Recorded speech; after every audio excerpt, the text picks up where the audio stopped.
webinar right after this, and I'll give you the link, which will be in Illuminate. We're going to start first with teaching with infographics, and then the one in Illuminate is about bring your own technology.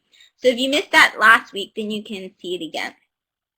For American TESOL, you can get a certificate for attending this 30-minute webinar, so I'll go ahead and I'll give that to you right now. You can find all the bookmarks, you can find a recording of each, and all of it's absolutely free. We have over 100 that we've done, so you have topics on pretty much anything. We try to vary topics, and sometimes we'll explore a topic more than once if it's really just a great, fantastic topic. This is one of the newest topics of this year. It's always, to come up with over 100 ideas is a bit tricky, but I've been really blessed to be able to do that with American TESOL, so I'm super excited. Today we're going to talk about infographics, and that's something that I've just newly explored, but I found lots of great tools, and it makes for something that's really effective for language learners, but all learners in general. And if you don't know what an infographic is, don't worry, because with this webinar, you will find out what an infographic is. One of the great things about infographics is it's great to diversify instruction. It's great for different kinds of learners because a lot of times when we present facts, math, science concepts, physics, all of these things are really, really difficult. And for many of our learners, it seems intangible. When they think about it, they think, oh, this is just too hard, like chemistry or biology. And I remember when I was taking those subjects, I'm very good at English and writing and visualizing things, but I was never very, very good with difficult concepts like physics and things like that. So what happens is that our learners need a way to visualize things. They need a way to make, to have their brain make sense of it. And one of the ways is if they can really imagine this in action. For me, I used to have to see videos and things of physics in order to imagine what the theory of relativity and things like that were. It was very difficult for me. But with infographics, you can do this. And the great thing is infographics allow your learners to be imaginative and create the visualizations. And that's very important. And the reason why that's important is because it's a great way to assess if they can understand the concepts you're trying to get them to grasp, but also they get to make it their own. It's their visualization. It's not somebody else's that is created for them. Of course, they can research infographics, so that's okay. If you don't know what infographics are, well, Wikipedia, I think, has the best definition. Sometimes they're called information graphics, but they're basically visual representations of information. First step, you get the data. So your students will get the data or the concept or whatever the equation, anything like that. And then they basically make a visual representation, an image that reflects that data. So in the basic form, a chart is an infographic, a pie graph, a bar graph. But infographics now with different types of tools, you can make it a lot of fun, you can be creative, and you don't have to just make it in the normal types of chart and things like that, because for students, they need to have pictures and things like that. So data or knowledge intended to represent complex information quickly, clearly, very simple. So for language learners, you can see how this can be very important, because if you have a language learner that's a beginner, then a great way to introduce them to the language or the concept or the themes or even complex grammar structures is you can use an infographic. A lot of times it's like graphic organizers as well, because a lot of infographics can be graphic organizers but made in a really fun, cartoony way. So they're great for all kinds of ages. Of course, with some of the infographic tools, you have to be 13 years or older to use. So for a lot of the tools mentioned today will be for adult learners. So anything from high school, middle school, to college, to adults would be really good as well. Don't play with your toy right now. Let's go. Marianne, it is a bit hard to create them, but when you see the tools I'm going to show you, it's so simple. You can make them in a minute with your students. So we'll be able to see what that is. And then Peggy gave us a great link, so I'll add that to the poetries at the end. Here are some terms related to infographics: data visualization, information architecture, and information design. Okay, so these are the things your students do. And for me, I was taking a graduate class as part of communication with one of my degrees, and it was called Visual Rhetoric, and it was really fantastic, and that's one of the things you can learn from infographics and that your students can learn as well. The art of designing visual aids to represent statistics, and that is quite an art. It's a higher order thinking skill. And for our learners, it's really great because they can visualize difficult information. It's higher order thinking skills. It supports cognitive learning. So for example, the brain, it may see a bunch of words and it may see like a math problem or the theory of relativity. When you read it, it doesn't process this. The student isn't able to really digest that in their brain.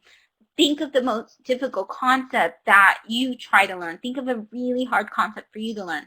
If you saw it right away as an infographic, then it would be very different. Your brain would be able to soak that information up and be able to divide that, and it would really help with the understanding. And I'll show you some of those in just a little bit. The great thing about infographics is these days they're a lot of fun. You can do infographics, for example, on what your sweater says about you, or you can do infographics about, if I want to do it about pugs and, the daily routine in Roscoe, I could do one on Roscoe. I could do my own drawing. I could do my own graphics. So you can be very creative with infographics, but they're also very, very higher order thinking skills. They're learning. They're critical. They're critically analyzing information. They're absorbing that information. They're classifying that information. They're summarizing information. So even though it's fun, it's also a lot of learning, and it's great learning. It's problem solving. And it's a form of visual rhetoric. So visual rhetoric in itself, if you think about designing a presentation and putting the visuals that match the language and using as less words as possible, that is not something that's so simple and easy. It takes a lot of thinking. So let's go ahead and get into infographics so you can see what I mean, because the best way to show you is to just show you infographic. This is one of the infographics. This is a famous guy, David McCandless, in the field of infographics. And he makes wonderful data visualizations. He takes very difficult things and then he makes them into these beautiful, beautiful images. So he has this wonderful TED Talk, and then you can actually go to the TED Talk and you can find all of this information. And this is a great way because within his TED Talk, it's 18 minutes. You don't have to show all of it, but he kind of tells you the beauty of numbers and how to visualize it. And he shows a lot of ways that he does it himself. So I think it's a really good introduction, especially if you're with different kinds of learners, so they can see the importance of this as well. Now, you don't have to bookmark these tools. One of the things you can do is, at the end, I'm going to give you this poetry address again, but all of these are bookmarked here. So it's a great way to introduce infographics. You can find a lot of infographic videos out there, and I'll give you a lesson ideas with infographics as well, and also where you can get more information. One of the best infographics that I found is actually an infographics about infographics. And I found this from Kathy Schrock because probably in every webinar you're going to see me do something with Kathy Schrock, because Kathy Schrock just has everything on everything. She even has something called the Kathy Schrock Guide to Everything. And really, Kathy Schrock has a guide to everything. I'm going to go ahead and try and find this for you. It should be in the stuff as well that I bookmarked. And I can't even see it, so maybe I'll have to get that to you later because I can't. Well, I'll find it in just a little bit. But Kathy Schrock has something on everything, so it's definitely something that you should look at. She actually has what was a workshop she did on infographics, so she has a lot of useful links and resources for you to look at. And so here, I'm going to go ahead and give you the link to that. Here you go. Oh, thank you. Peggy got it. Woohoo. But she lists some things that versus why you would want to have it. Traditional versus alternative, okay? So let's say, for example, you're writing a research paper. Well, an infographic can be in place of that. And that's something I definitely recommend. So let's say you have a bunch of research papers or you have a research project this semester, then one of the things you can do is replace it with an infographic, and they'll do a lot of learning and they'll find it really fun as well. You can use them in presentations. So for example, if your students are doing group projects, if they're doing science projects, if they're doing any type of research projects, field research, any type of projects like that, it could be something beginning to introduce their project idea. They can use them instead of worksheets.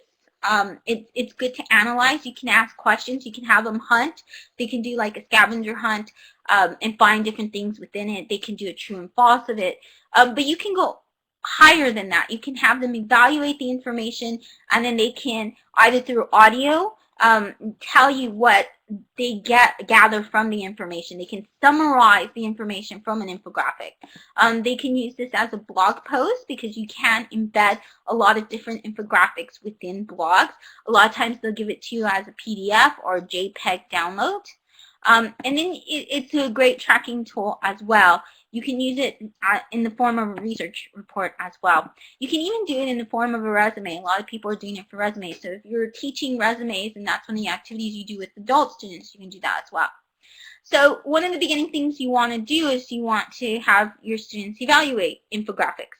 One of the best places is informationisbeautiful.net. It basically just gives you this beautiful layout of pictures. So here you can see all of these different types of visualizations. They don't even have numbers or writing in them. It's just beautiful information represented.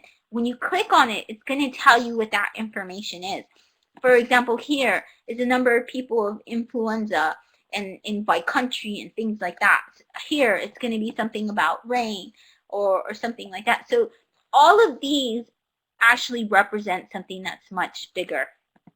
So informationisbeautiful.net is a great place to find them. You can go on Google, and that would be one of the things. So let's say you think of an activity. So for example, coming up, two major activities. You have the World Cup, and you have, which is in 2014. I hope to be there in Brazil. But also you have the Olympics, okay? So one of the ways that they can research these kind of things or prepare for an event if they're studying an event, and it can be any event. Let's say it's an event in history. We just had Ella Fitzgerald's birthday recently, so that could even be an event itself. So anything like that that's an event, then you just can have them search for that. Now within something like the World Cup or the Olympics, it's very easy. They can pick, you can have them pick a sport, and then they can analyze what. But first have them Google search it, and then they can see the different infographics that come up under the image search of that.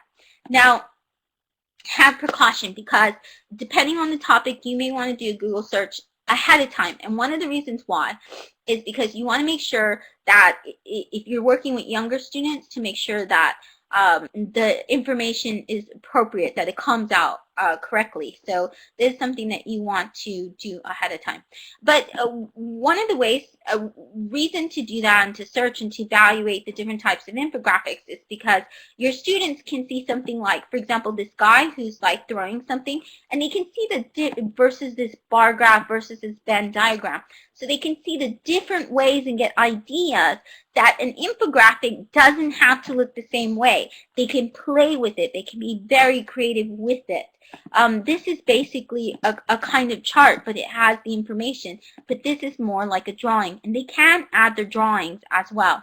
So they can use it to analyze the event, and then have them pick a topic. Say, what is something that you would be, give them a choice. Let them pick the topic. What is your favorite sport? They can go from there. They can choose a date. What a lot of times what I have them do, I don't have a book with me, is let's say we have the textbook. Then if you're having them do an event or something, or a newspaper, have them, and then just have them blindly pick something. And then whatever they point at, they can turn that into an infographic. And that's a great way to just kind of choose what they're going to do and explore. If they have if they have a difficult time. Now, Mariana was saying that it's really difficult to make infographics. Well, there is a site. It's called visual.ly, and it gives you some really simple ways to start students off with making infographic. Because yes, it can be a difficult process, but the ones in visual.ly, the reason I'm showing you that one first is now we're going to go to infographics, creating infographics, because after your students now analyze them, after they analyze the different kinds that they can have, they can see all the various kinds, then they can also create their own. And one of the simplest ways is tie it into the social media. So if you use this with teenagers to adults, more than likely they're going to have a Twitter account. More than likely they're going to have a Facebook account or YouTube. So with any of their social media accounts, they can choose one. Tell them choose Twitter, choose Facebook, choose YouTube, any of the ones they have. They might even be able to do it LinkedIn. I'm not really sure. But they can tie it into social media. They basically generate the information, and then they can go from there. This took me less than 5 minutes to do. This is a fun one. This is the Twitter account Showdown.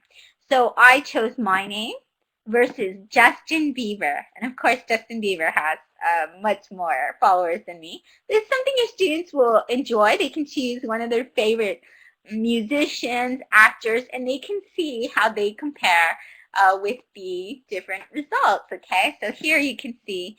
So this was information I generated with my Twitter account. We can see the number of followers that we have. We can see the number we follow back. Okay, so it's 39 to 1, 4 to 1. So I follow a lot more people back than Justin Bieber. The level of tweeting engagement, okay, it seems like I have more engagement than Justin Bieber.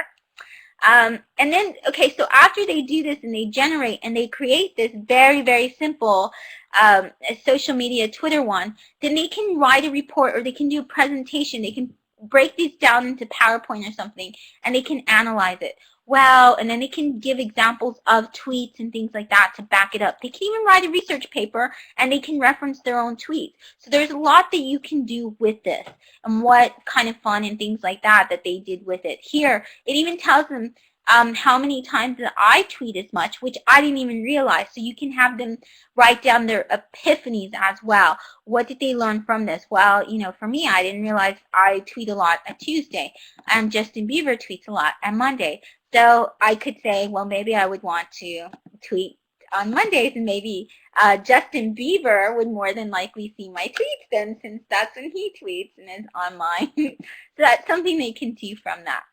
Another thing they can do with tying to the same activity, tying into their social media, because students these days were really into social media. In fact, I heard a statistic on the radio yesterday that 30% more people are tied to their digital products than in years past. It's risen 30% within the last 3 months. So it was actually talking about addiction to technology and things like that. And I think we can use technology in ways to help students balance their use of technology. But that could be an infographic as well, you know, their activities online and how much they spend using different types of digital devices, their PlayStation versus their iPad. So there's lots of ideas you can use with this.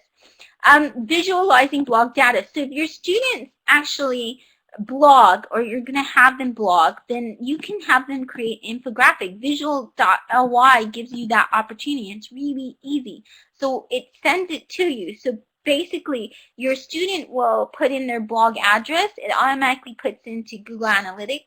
And this is a great way to get your students weekly by weekly to evaluate the data that goes into blog creating.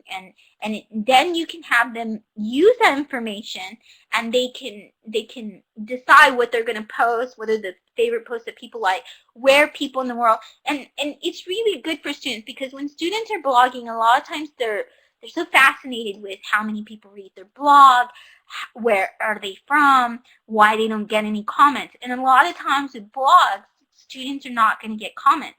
You really have to support that, and you have to tweet that, and you have to work hard to get your student comments on blogs. But if they see the analytics, if they see the other things, then they'll see that people are actually reading their blog. So this is a great activity to go with that.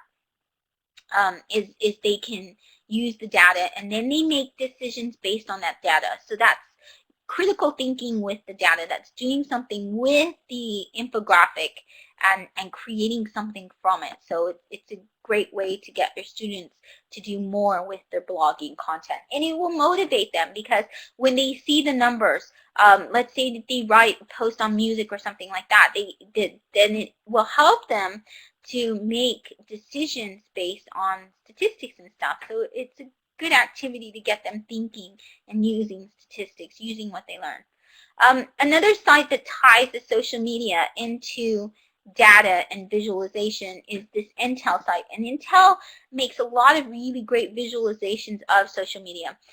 In previous sessions, I've talked about teaching with Facebook, and one of the things that Intel does is it does one on the Facebook Museum. It's really beautiful, so you can look that up as well.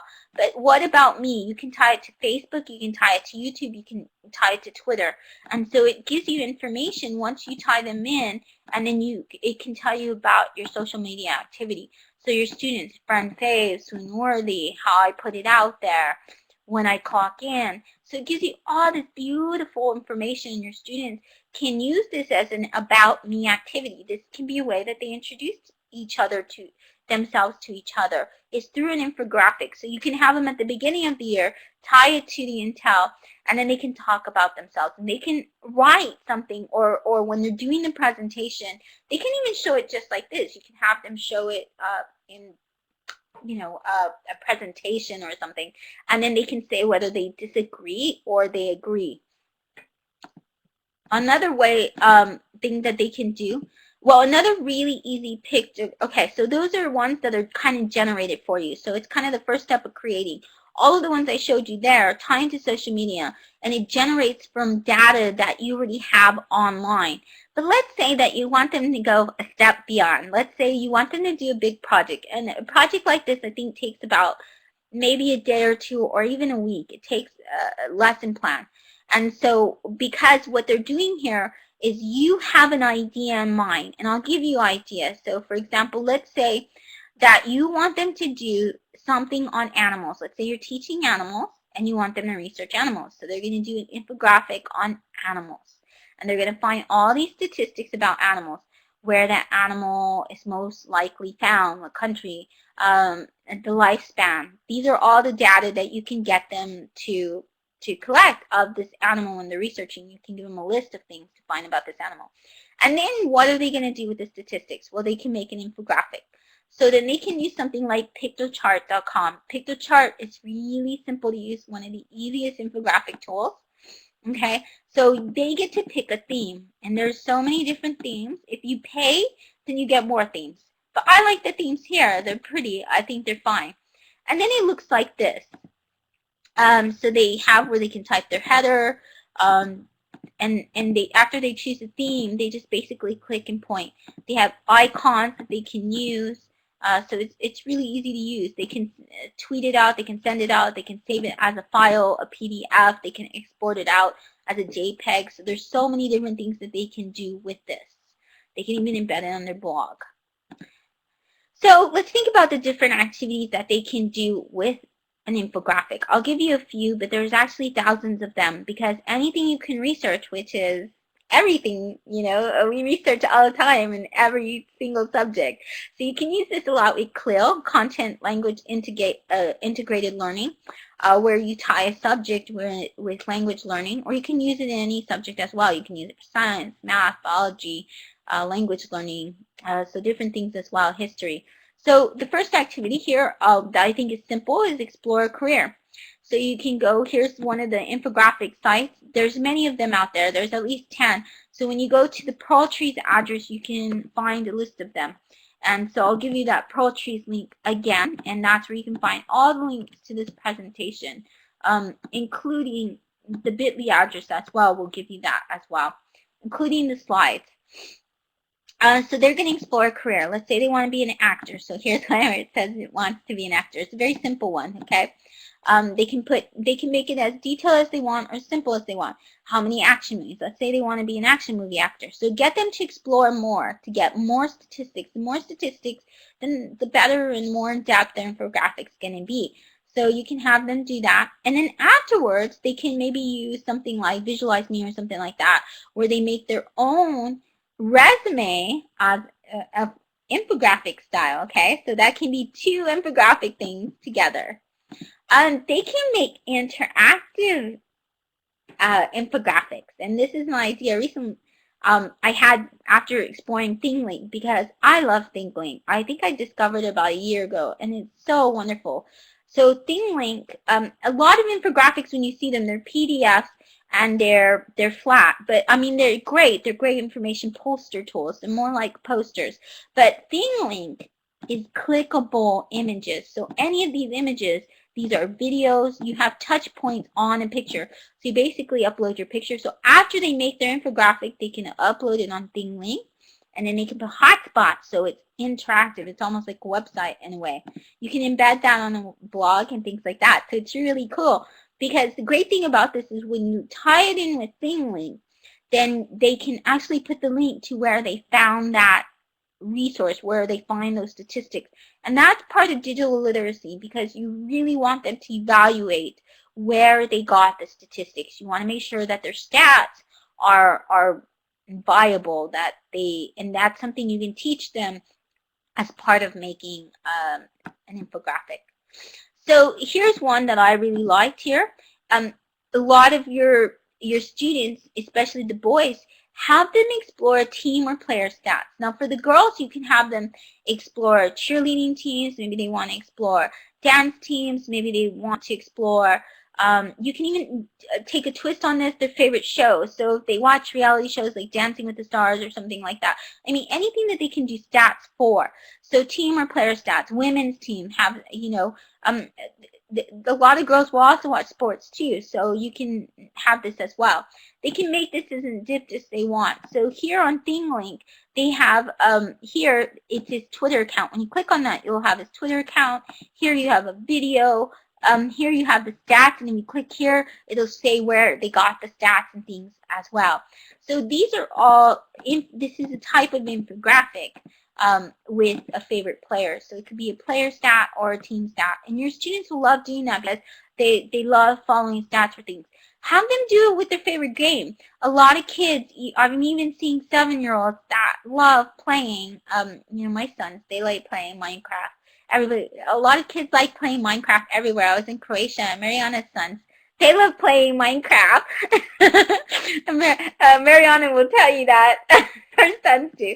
So have them explore the stats of a game, their own player stats. They can put themselves up there and how they're doing on a game. So that's one way to make it motivating for them.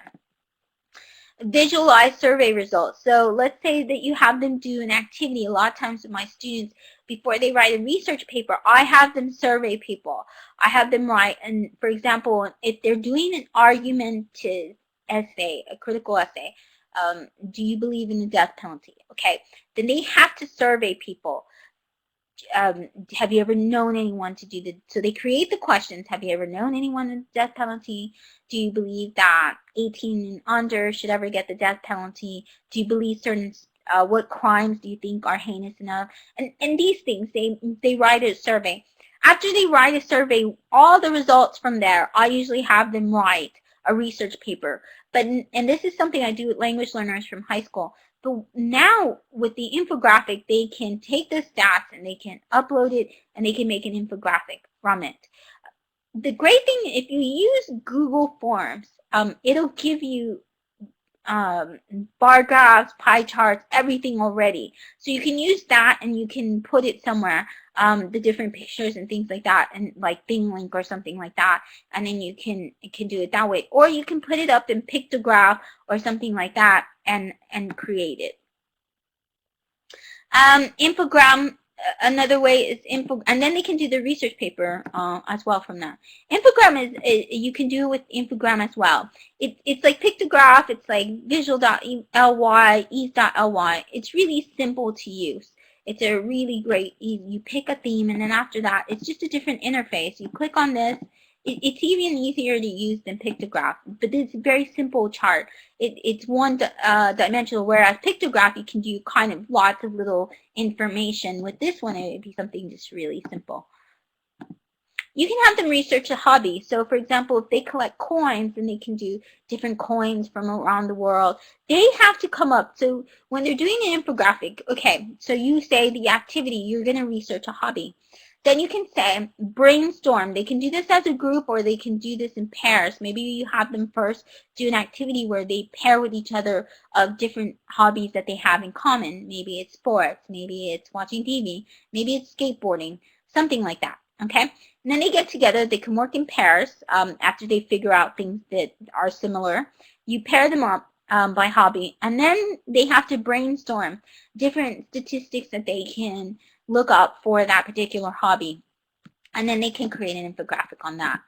You can use it as a pre-reading task, so they can explore a book or theme context. So let's say you're going to learn about Pride and Prejudice. Well, maybe you can look up fashion and have them brainstorm. Give them the opportunity to brainstorm fashion in, Pride and Prejudice, foods that they ate in Pride and Prejudice, theme topics explore. I mean, so there's so many different things that you can do for a theme as well. Let's say it's with the book. Let's say that you're doing something like you're teaching idioms in Valentine's. So you can even find infographics on that. So they can either search for the infographic, and they can find an infographic that matches that, or they can gather the statistics and then they can create their own infographic. So it's up to you.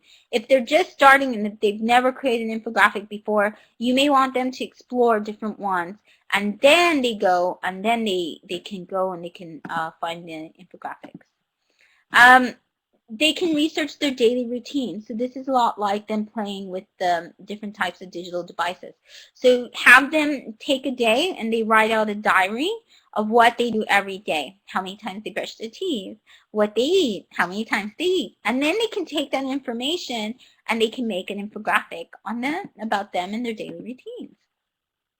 Instead of an exam or a research paper, substitute an infographic. You learn a lot that way. They can't cheat with it because it's their own. An infographic is something they're creating, so it's not something that really easily cheatable. Another one of my favorite activities that I'm really excited to do with students is do a video interpretation of an infographic. So I told you infographics can be fun, okay? I can do one on how many times Roscoe snores and farts and all kinds of things a day. But this one I really loved, and you can do this with your students. So I have a bookmark of these, and this is with adult learners, and they'll love it. So there's this famous infographic that I saw, I don't know, about a year ago on Mashable, and one of the Mashable girls that was working there, she was proposed to by an infographic. So you can show them this infographic. It's proof that we are soulmates. He asked her to marry her this way, and he went through all the statistics. Now, I think he did this probably on visual.ly or something, or Infogram. And he put 7,000 people on Earth, 1,000 folks. How many could I have met? Not many, then 40%. So yeah, exactly. It's romance for nerds. It's so cute. And then one of a videographer who loves videos interpreted in a video, so you can show them the video afterwards and they can see the video. Now, I did a previous one on videos, and there was a lot of video tools that you could use. So if you go to the bit address, you can see the resources for that. And there's one on 3D animation. There's one Pikto that you can do more than 5 or something. But there are video sites that are really good for this. So your students, have them pick one of their favorite fun infographics that they really like, and then have them create a video interpretation of that infographic. It's really simple because all they do is they make the pictures, they put the stats on there, and then they use the Creative Commons music. And a lot of times these video creators have Creative Commons music within it, so you can easily do this. You can even do it in Animoto. Although Animoto kind of goes a little fast, but you could do it on that as well. They can make their own drawings and things as part of it. Of course, there are infographic apps. There's none that I really like too much. This one is one of the standard ones. It's an iOS app. It'll be on your iPad or iPhone. This is a great way to get your students just to explore different infographics. It's sort of, they can use that as a search engine, you know, and they have different ones here. And they have some really important ones, something about hunger, influenza. So any topic that you think of, instead of using an article, think of using an infographic instead, and have your students, they can explore it even on their device. The good thing though, you can have a topic in mind. Let's say that you want to teach, for example, business meetings. Then you can have them explore business meetings on an app like this, or even on Google, and they just put meetings, business, infographic. Or let's say you want them to cater to their own. They can put architecture, infographic. And then you all as a class can discuss the infographics that you found, what it shows you, if they can understand it, what they really like about it, what's the visualizations that they think are really good, and information they found about it. So you can use that as a discussion activity. The one that is really good for creating infographics, the only one that I found, and I tried to find Android as well, I just couldn't, is Graphite. And Graphite looks the most like a nice infographic. So you can use that with your iPad. I think would be effective to use, but I think the ones online are much better. So these are a few of the ideas. You can find so much more. And then you can even find more resources and more lesson plans. So I'm going to show you a few places that have great lesson plans. The consultancy, which is the place I work for, does a tool of the month. And they explored info.gram. They give you links and resources and ideas to use with the classroom. Here they say use it as another genre, text and reading. Okay. As a writing task, write a summary of the information in the infographic poster. Have them develop their own topics of interest, research on the topic, and then here, how to create an infographic of their resume or CV. So that's good to use with business students and things like that. And it gives you information. You can download it as a free PDF. It's all free. The next one is this Scribe document. And all of this is in the Pearl Tree links. So this actually has lesson plans and everything. It's a free booklet that gives you lesson plans, ideas, so many things to use with your students. So you'll find tons of lesson plans absolutely free. You can download it as a PDF and you can use it with your students. And then of course the shop guide. And she has 3.5-hour workshop, how to create infographics tutorials,